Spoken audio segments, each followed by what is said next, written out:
Hello and welcome to the maths class with me Sarika on Maths Cookies.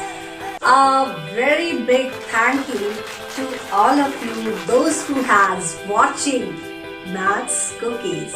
A very big thank you. Okay जी, चलिए अब thank you के बाद start करते हैं exercise 13.2 from the class 7 and the chapter is exponent and power. तो first question देखते हैं। फर्स्ट क्वेश्चन क्या कह रहा है? Using laws of exponent. आपको क्या करना है? एक्सपोनेंट के लॉज यूज करने हैं और आगे क्या करना है? Simplify and right the answers in exponential form, और उनको सॉल्व करना है और आंसर निकालना है एक्सपोनेंशियल फॉर्म में। तो मैं यहाँ वन लीव कर आपको दिखा रही हूँ। जैसे मैं फर्स्ट करूंगी तो सेकंड आप करेंगे, थर्ड करूंगी, फोर्थ आप करेंगे, फिफ्थ मैं करूंगी, सिक्स्थ आप करेंगे, ठीक है। और अपना आंसर कमेंट सेक्शन में जरूर देंगे। तो यहाँ फर्स्ट जो पार्ट है वो कह रहा है 3 square multiply 3 raise to the power 4 multiply 3 raise to the power 8। अच्छा, अब इसके अंदर क्या करना है? एक्सपोनेंशियल लॉ लगाना है। लॉ याद कीजिए, जो फर्स्ट लॉ था हमारा कि कोई भी नंबर है और उसकी पार्ट्स अगर सेम है और वो जो नंबर है वो मल्टीप्लिकेशन यानी बेस जो है वो हमारा सेम है और वो मल्टीप्लिकेशन के अंदर उसकी पार्ट्स हैं, तो हमारी जो पार्ट्स होती है वो क्या हो जाती थी? ऐड हो जाती थी। तो यही काम इसमें करना है। तो हम क्या लिखेंगे कि ये कहाँ से आएगा हमारे पास? ये आएगा हमारे पास a raise to the power m multiply a raise to the power n equal to a raise to the power m plus n। यानी हम क्या लगाएंगे? ये लॉ लगाएंगे अपने इस क्वेश्चन के अंदर। देखिए यहाँ और यहाँ तीनों जगह हमारे पास बेस नंबर सेम है। बेस नंबर क्या है हमारे पास? 3 और इसकी पार्ट्स क्या है? 2, 4, 8। यानी कि अगर आपके पास पार्ट्स जो है उसको क्या करना है? ऐड करना है। ऐड करते हैं तो ये आ जाएगा आपके पास 3 raise to the power 2 plus 4 plus 8, ठीक है। अभी ऐड कर दीजिए 2 plus 4 that is 6, 6 plus 8 that is 14। तो आंसर बनता है 3 रेज़ टू द पावर 14। ये आपका आंसर हो गया। हमने कौन सा लॉ लगाया? ये लॉ लगाया और आंसर निकाला। अब चलते हैं थर्ड पार्ट पे। थर्ड पार्ट में देखिए a raise to the power 3 multiply a raise to the power 2। Same to same question है। अभी क्या करें? लॉ लगाते हैं a raise to the power m multiply a raise to the power n that is a raise to the power m plus n। तो ये हमें law लगाना है इसके अंदर। a raise to the power 3 plus 2, तो ये बन जाएगा a raise to the power 5 और ये हमारा क्या बनेगा? आंसर, ठीक है। नेक्स्ट हम फिफ्थ पार्ट पे चलते हैं। फिफ्थ पार्ट में देखो यहाँ पर दे रखा है 5 raise to the power 2 and whole power is 3, ठीक, divided by 5 raise to the power 3। यानी बेस नंबर सेम है, 5 है। अच्छा, इतने पार्ट में अगर आप देखें तो कौन सा लॉ लग रहा है? यहाँ लॉ लग रहा है कि a raise to the power m है और इनकी भी पावर अगर n है तो क्या होता था? ये पावर्स क्या हो जाती थी? मल्टीप्लाई हो जाती थी। यानी a raise to the power m n। तो हम सबसे पहले ये लॉ लगाएंगे इसके अंदर। तो हम इसको सॉल्व करते हैं। 5 raise to the power 2 and raise to the power 3 that is 5 raise to the power 2 multiply 3। ये बन जाएगा मेरे पास 5 रेज़ टू द पावर 6। अभी पूरा सॉल्व नहीं हुआ है। अभी हमारे पास आगे कह रहे हैं डिवाइड कीजिए किससे? 5 रेज़ टू द पावर 3 से। तो अभी हम क्वेश्चन लिखेंगे 5 raise to the power 6 divided by 5 raise to the power 3, ठीक है। अभी जब हमारी जो पार्ट्स है वो डिवाइड में होती हैं तब क्या करते हैं? माइनस करते हैं। तो माइनस कर देते हैं a raise to the power m divided by a raise to the power n equal to a raise to the power m minus n। अब की बार हमारे पास ये लॉ लगेगा और इसके अकॉर्डिंगली हम इसको सॉल्व कर देंगे। 5 raise to the power 6 minus 3 that is 5 raise to the power 3। ये बन गया हमारा आंसर। नेक्स्ट है मेरे पास seventh part. This is a raise to the power 4 multiply b raise to the power 4। अच्छा, अब यहाँ क्या है? हमारे बेस नंबर क्या है? डिफरेंट है, लेकिन जो हमारी पार्ट्स है वो हमारी सेम है। तब क्या करें? बेस नंबर को मल्टीप्लाई करते हैं और पार को सेम कर देते हैं। तो यहाँ लॉ लगेगा आपके पास a raise to the power m multiply b raise to the power m equal to a b की पावर क्या हो जाएगी? m। तो यहाँ पर इसकी मल्टीप्लाई करते हैं, ये हमारे पास लॉ बन गया। क्या आ जाएगा, a raise to the power 4 multiply b raise to the power 4 है, तो ab की मल्टीप्लाई कर देते हैं, आ जाएगा ab and raise to the power 4। तो ये आपका क्या बन गया, आंसर बन गया। चलते हैं नेक्स्ट पार्ट की तरफ। क्वेश्चन क्या है, 2 raise to the power 20 divided by 2 raise to the power 15 multiply 2 raise to the power 3। Same question है। यहाँ पर पहले हम ये वाला पार्ट सॉल्व करेंगे। डिवाइड में है, बेस नंबर सेम है, डिवाइड में है तो माइनस करना पड़ेगा, उसके बाद मल्टीप्लाई है तो फिर प्लस करेंगे। देखते हैं कैसे करना है। पहले कितने हिस्से को हम डिवाइड कर लेते हैं, ये वाला पार्ट हम सॉल्व करते हैं। 2 raise to the power 20 divided by 2 raise to the power 15। इसके लिए लॉ लगेगा a raise to the power m divided by a raise to the power m, that is a raise to the power m minus n। Subtract करना है ना पार को, तो यहाँ से पार को सब्ट्रैक्ट कर देते। 2 raise to the power 20 minus 15, that is 2 raise to the power 5। ये पार्ट हमारा सॉल्व हो गया। उसके बाद ये कह रहा है मल्टीप्लाई कीजिए इसके साथ जो आपका आंसर है, 2 raise to the power 5 multiply 2 raise to the power 3। यहाँ आपका लॉ लगेगा a raise to the power m multiply a raise to the power n, that is a raise to the power m plus n। अब की बार powers को आपने add करना है, तो ये ऐड कर देते हैं। 2 raise to the power 5 plus 3, that is 2 raise to the power 8। ये बन गया आपका आंसर। Very simple. अगर आपको लॉस याद है, कहाँ लगना है, क्वेश्चंस के आंसर निकालने में इतनी सी भी प्रॉब्लम नहीं आने वाली है। अब चलते हैं 10th पार्ट की तरफ, that is 8 raise to the power t divided by 8 raise to the power 2। Base number same है, डिवाइड में है, तो हमारी पार्ट्स क्या होंगी, सब्ट्रैक्ट होंगी। ठीक है, तो ये कर देते हैं a raise to the power m divided by a raise to the power m, that is a raise to the power m minus n। ये हमारा लॉ लगेगा और हम यहाँ कर देते हैं a raise to the power t minus 2। अच्छा, अब t है और 2 है, दोनों अलग अलग चीजें, कांस्टेंट है, वेरिएबल है, तो माइनस नहीं कर सकते, तो हम आंसर को यही छोड़ देंगे। तो ये मेरा बन जाएगा आंसर।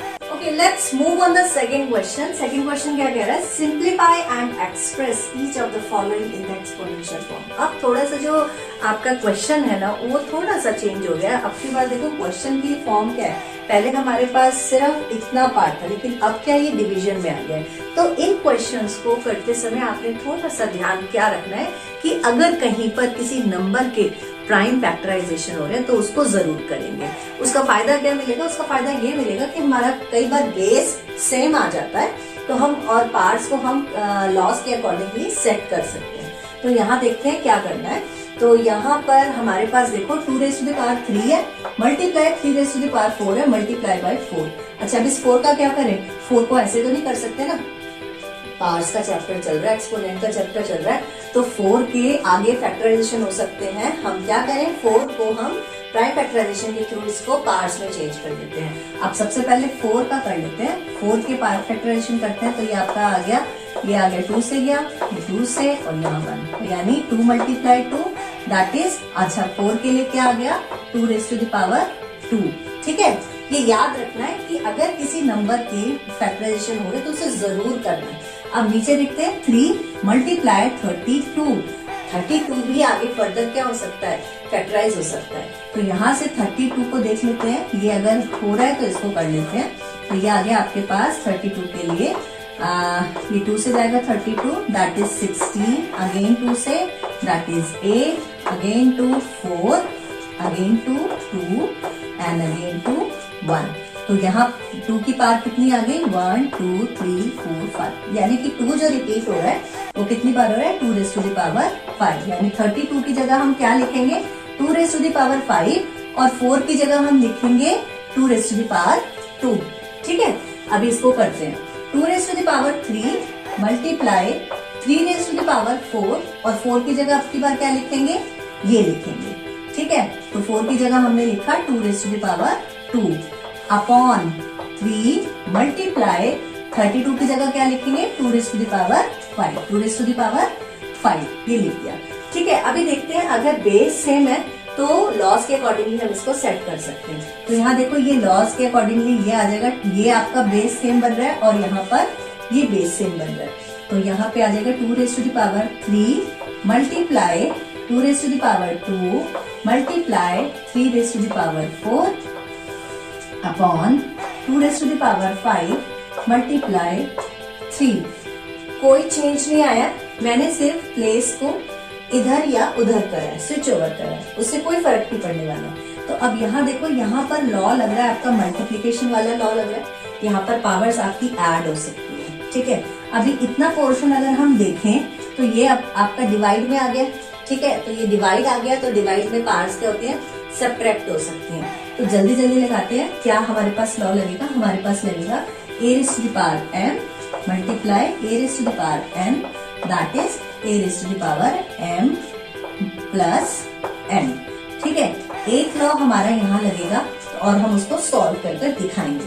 तो ये आ जाएगा आपके पास 2 raised to the power 3 plus 2 that is 5। ठीक है, तो आप इसको इस तरह से भी लिख सकते हैं, अलग से भी लिख सकते हैं, ना सिर्फ आंसर आप यहाँ निकाल सकते हैं। तो हम यहाँ लिखते हैं, सॉल्व कर लेते हैं 2 raised to the power 3 plus 2 that is 5, यानी आंसर आएगा 2 raised to the power 5। तो हम इसकी जगह क्या लिखेंगे, ये लिखेंगे 2 raised to the power 5 multiply 3 raised to the power 4 upon 2 raised to the power 5 multiply 3। ठीक है, अभी देखो ऊपर भी 2 raised to the power 5 है, नीचे भी 2 raised to the power 5 है। अभी डिवाइड में है ये सारी चीजें, अपॉन का मतलब क्या होता है, डिवाइड होता है। ठीक है, अभी क्या करें, अभी हम करते हैं 2 raised to the power 5 minus 5, ठीक, multiply 3 raised to the power 4 minus 1। अब देखो 1 क्यों लगा, 1 इसलिए लगा कि 3 के पास कोई पावर नहीं है, जिसके पास कोई पावर नहीं है उसके पास हम क्या लगा देते हैं, 1 लगा देते हैं। ठीक, अब यहाँ से नीचे वाले जो डिजिट्स हैं, हमारी जो नंबर है वो हमने ऊपर ले लिए, क्योंकि ये हमारा डिवाइड में था इतना पोर्शन और ये हमारा डिवाइड में था और इनके बेस भी सेम थे। तो यहाँ हमारा 2 raised to the power 5 minus 5 आ गया। यहाँ हम लॉ लगा सकते हैं a raised to the power n divided by a raised to the power m that is a raised to the power m minus n। तो ये आपका लॉ लग जाएगा, इसके अकॉर्डिंगली आपका आंसर निकलेगा 2 raised to the power 0 multiply 3 raised to the power 3।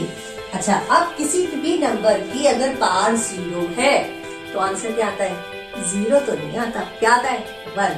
ठीक है, तो यहाँ मेरा आंसर आएगा आपके पास, ये इतना हिस्सा क्या बनेगा, 1 multiply 3 raised to the power 3 और ये मेरा बनेगा आंसर। और हमने इसमें कितने लॉज यूज करे हैं ये देखते हैं। ठीक है, दैट इज 1। तो यहाँ देखते हैं, फर्स्ट लॉ हमने ये यूज करा, सेकंड लॉ हमने ये करा और थर्ड ये, यानी कि एक क्वेश्चन के अंदर 3 लॉज आपके यूज हो रहे हैं सोल्यूशन निकालने के लिए। इट मीन्स कि ये जो क्वेश्चन है ये थोड़ा सा लेंथी पड़ता है और इसीलिए ये ज्यादा मार्क्स का आता है। तो इसको अच्छे से आपने क्या, इसमें एक चीज याद रखनी है, क्या याद रखना है कि अगर कोई नंबर आपके पास प्राइम फैक्टराइजेशन के थ्रू सॉल्व हो रहा है तो उसको जरूर पार्ट्स में चेंज करें और ये याद रखना है, क्योंकि इसके बगैर आप डायरेक्टली अगर यहाँ से कट कर देंगे तो वो रॉन्ग है। क्योंकि हम चैप्टर कौन सा पढ़ रहे हैं, एक्सपोनेंट एंड पावर। तो एक्सपोनेंट पावर में हमें पावर तो निकाल के दिखानी पड़ेगी। ठीक है, थर्ड क्वेश्चन की तरफ चलते हैं। थर्ड क्वेश्चन कह रहे हैं 25 raised to the power 4 divided by 5 raised to the power 3। अब 25 फर्दर आगे क्या हो सकता है, फैक्टराइज हो सकता है 5 into 5 में। तो 25 की जगह हम क्या लिखेंगे, इक्वल टू 5 into 5, यही बनता है। तो 5 की पावर कितनी आ गई, 5 की पावर आ गई 2। तो हम 25 की जगह क्या लिखेंगे, 5 raised to the power 2, ये यूज करेंगे। अब पहले इसको देखते हैं, और 25 की पावर क्या बता रहा था, 4। तो हम ये लिखते हैं 5 raised to the power 2 और इसकी पावर कितनी है, 4। ठीक है, इसको ध्यान से समझेंगे। 25 की जगह हमने क्या लिखा, 5 raised to the power 2, ये लिख दिया 5 raised to the power 2। और ये 4 जो है वो 25 का, ये तो हमारा 25 बन गया raised to the power 4। ठीक है, divided by 5 raised to the power 3। अब ये वाला जो हमारे पास ये पार्ट है, ये हमारा एक्सपोनेंट में क्या रूल दे रहा है, ये कह रहा है n और whole raise to the power n, a raise to the power m whole power n that is a raise to the power m n, यानी मल्टीप्लाई हो जाएंगे जो आपकी पार्ट्स हैं। तो यहाँ पर भी यही करना है, इन दोनों की मल्टीप्लीकेशन करनी है। 5 raised to the power 2 multiply 4, that is 5 raised to the power 8।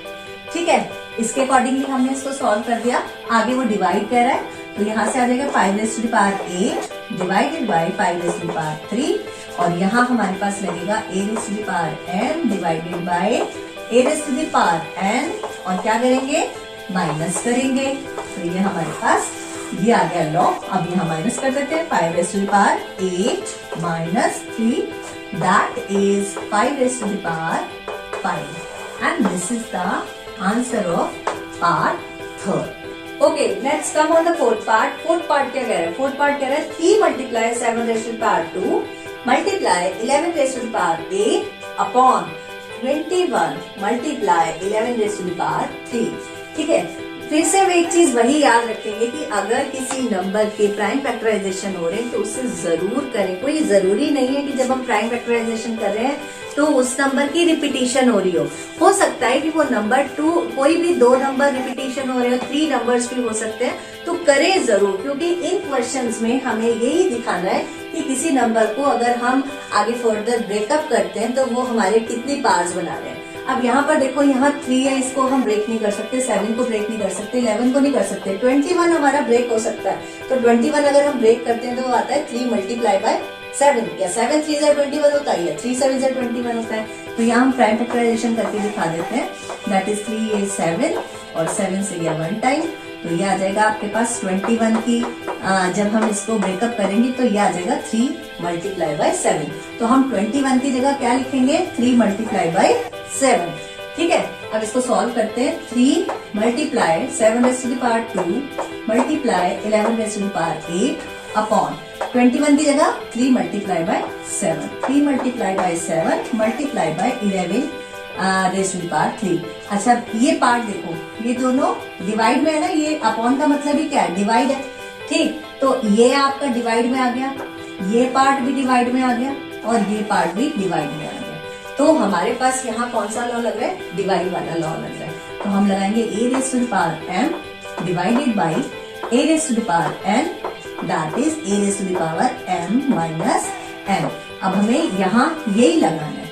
ठीक है, तो हम यहाँ लगा देंगे 3 raised to the power, ये भी 1 है और ये भी 1 है। ठीक है, तो 3 raised to the power 1 minus 1 multiply 7 के लिए 7 raised to the power 2 minus 1, इसके पास कुछ नहीं है, इसके पास 1 हो गया।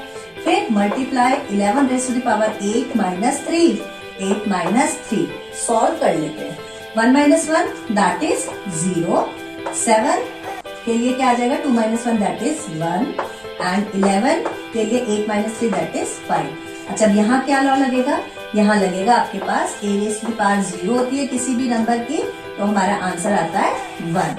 ठीक है, तो हम इसकी जगह क्या लिखेंगे, इसकी जगह हम 3 नहीं लिखेंगे, हम इसकी जगह लिखेंगे 1 multiply 7 multiply 11 raised to the power 5, और हम 1 और 7 की मल्टीप्लाई कर सकते हैं 7 multiply 11 raised to the power 5। तो ये मेरा क्या बनेगा, आंसर। ठीक है, नेक्स्ट चलते हैं 6 पार्ट की तरफ। 6 पार्ट क्या कह रहा है, 2 raised to the power 0 plus 3 raised to the power 0 plus 4 raised to the power 0। अच्छा, एक चीज बताती हूँ कि जब कभी बच्चे सॉल्व करते हैं ना इस क्वेश्चन को, इसको ऐसे करते हैं 2 plus 3 plus 4 that is 9। Wrong है, बड़ा वाला रॉन्ग। क्यों है रॉन्ग, क्योंकि 2 raised to the power 0 है, या फिर इसको ऐसे कर देते हैं 0 प्लस 0 प्लस 0 दैट इज 0। ये भी रॉन्ग है भाई। क्यों है रॉन्ग, क्योंकि हमें यहाँ पर हमारा लॉ नहीं लग रहा है। लॉ क्या कहता है कि किसी भी नंबर की पावर अगर 0 है तो क्या बनेगा, 0 नहीं बनेगा, वो बनेगा 1। तो यहाँ पे हम वो लॉ लगाएंगे और फिर आंसर निकालेंगे। तो यहाँ हमारे पास बनेगा a raised to the power 0 that is 1। तो यहाँ 2 raised to the power 0 का मतलब भी 1 हो गया, प्लस 1 प्लस 1, यानी कि 2 raised to the power 0 that is 1, 3 raised to the power 0 that is 1, 4 raised to the power 0 that is 1। अब इसको ऐड कर लेते हैं, 1 प्लस 1 प्लस 1 दैट इज 3, और 3 हमारा क्या बनेगा, आंसर। चलिए, ये है question number 7. This is 2 raise to the power 0 multiply 3 raise to the power 0 multiply 4 raise to the power 0. यहाँ पर जो आपके क्वेश्चन में जो फर्स्ट वाला जो हमने इससे पहले वाला क्वेश्चन देखा था, सेम क्वेश्चन था, मल्टीप्लीकेशन की जगह प्लस था. तो यहाँ अब मल्टीप्लीकेशन आ चुका है. क्या करेंगे? सेम वही है. आपके पास लॉ लगेगा a raise to the power 0 that is 1. तो हमें ये लगाना है. तो 2 रेज़ टू द पावर 0 बन जाएगा 1, 3 रेज़ टू द पावर भी 0 बनेगा 1 and 4 raise to the power 0 बनेगा 1. तो इन सब की जगह हम 1 लिख देंगे. 1 मल्टीप्लाई 1 मल्टीप्लाई 1, 1 मल्टीप्लाई 1 मल्टीप्लाई 1 3. नहीं भाई नहीं, 1 की मल्टीप्लाई 1 से हो रही है, इसका मतलब आंसर आएगा only 1. That is the answer of part 7. 8th part देखते हैं. 3 raise to the power 0 plus 2 raise to the power 0 और मल्टीप्लीकेशन में 5 raise to the power 0. Same वही आपका लॉ लग रहा है. a raise to the power 0 that is 1. Law लिखना बहुत जरूरी है. कई बार क्या होता है, बच्चे क्या करते हैं, लॉ आपके माइंड में रहता है और आप आंसर सॉल्व कर देते हैं.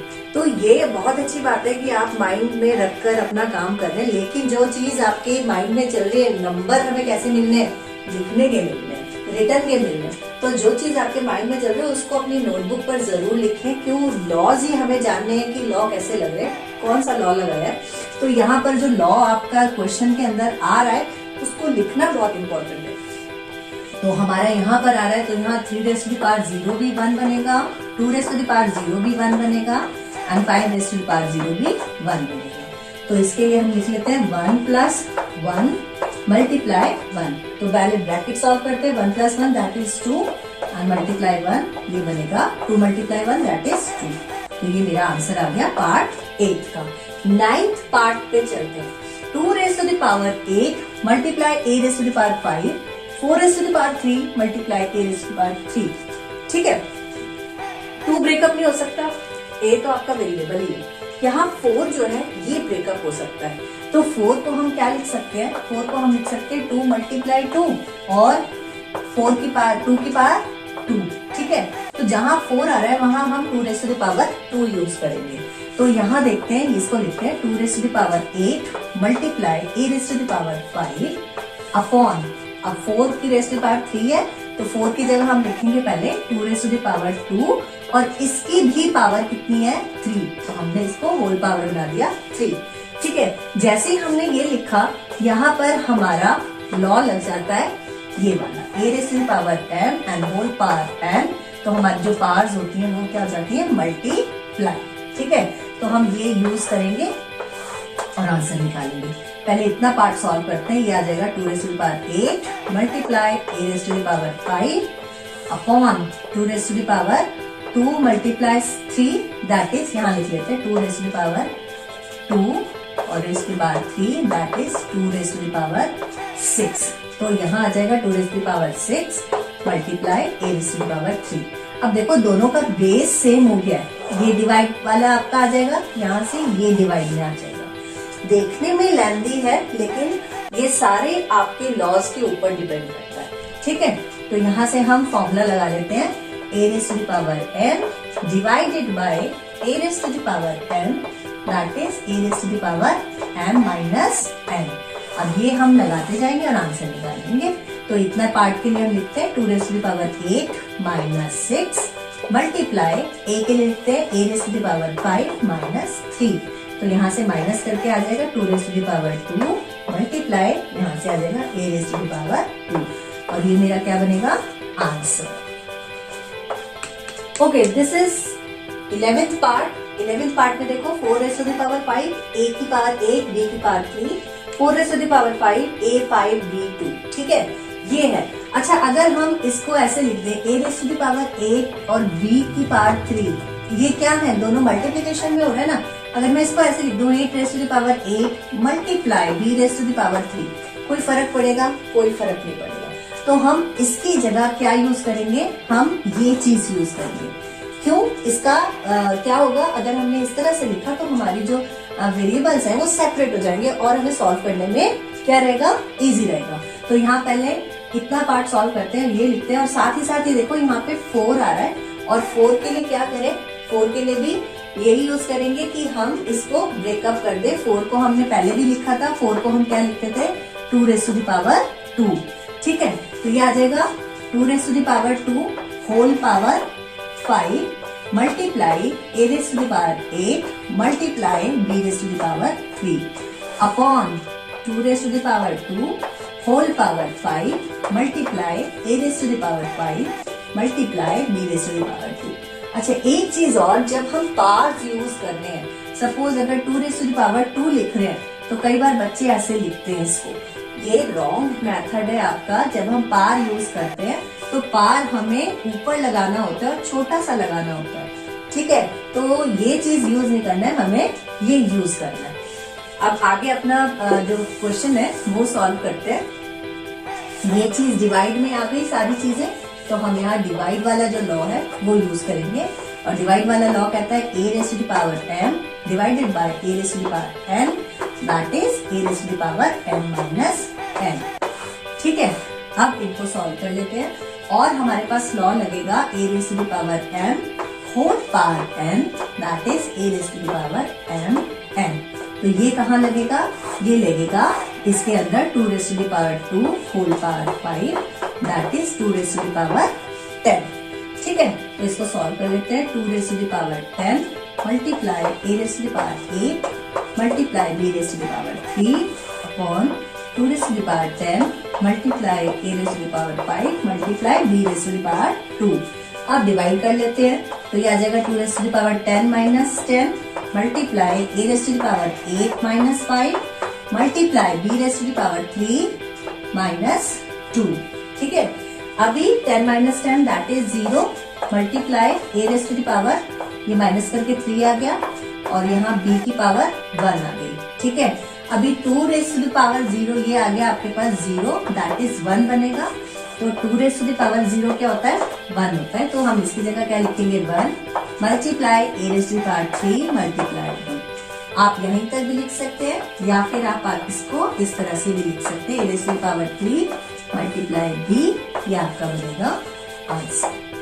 ठीक है, 12th पार्ट की तरफ चलते हैं। This is the last part. 2 raised to the power 3 multiply 2 and whole power is 2। तो पहले हम इसको सॉल्व करेंगे और उसके बाद इसको देखेंगे।